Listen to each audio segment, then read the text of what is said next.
Chaque matin, livrons-nous sans partage, sans réserve, sans réflexion. Ne réfléchissons pas, car nous n'irions pas loin. Ce qui caractérise l'offrande, c'est la spontanéité. Pas de pensée, de réflexion, cela viendra après, mais pas avant.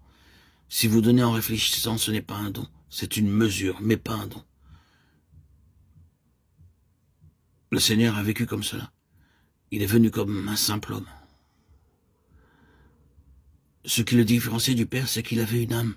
Avant la fondation du monde, la Trinité était essentiellement esprit, mais lorsque Dieu vint en Jésus-Christ sur cette terre, il fut un homme avec une âme sans péché. Il pouvait choisir. Il était influençable à tout ce qui l'environnait, que ce soit physique ou mental.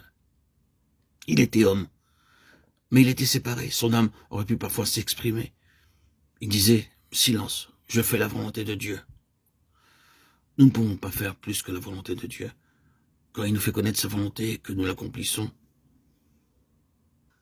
nous ne pouvons pas faire plus. Comment vivons-nous ces choses intérieurement?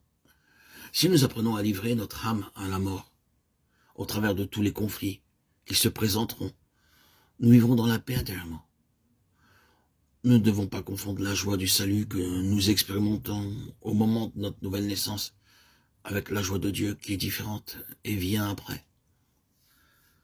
La joie du salut vient de nos sentiments et procède du fait que nous avons reçu le Seigneur. Mais par notre marche dans l'obéissance, nous obtenons la joie de Dieu dans nos sentiments. Ce n'est pas la même joie. La première est naturelle, la seconde est divine.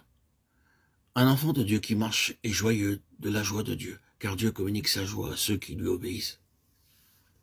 Paul dit dans l'Épître aux Philippiens, chapitre 4, verset 4, « Réjouissez-vous toujours dans le Seigneur. » Je le répète, réjouissez-vous. Il était pourtant un homme qui connaissait des conflits permanents, et il poursuit, « Réjouissez-vous que votre douceur soit connue de tous les hommes. » Le Seigneur est proche, ne vous inquiétez de rien. L'homme est inquiet pensant au lendemain. Considérez les moineaux, ils sont perpétuellement inquiets, tournant sans cesse leur tête de côté.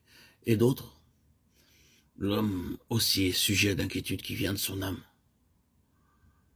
Mais Dieu nous libère de tout cela. Nous devons expérimenter le repos, la tranquillité pour jouir d'une parfaite communion avec lui.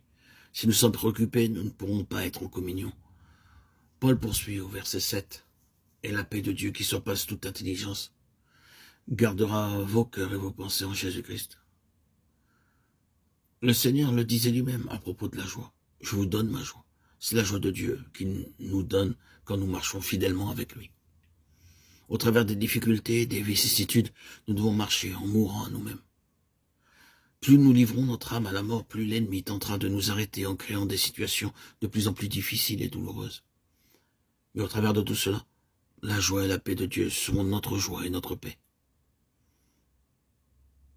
Avons-nous bien saisi ce que signifie pour chacun de nous renoncer à soi-même, porter sa croix et le suivre?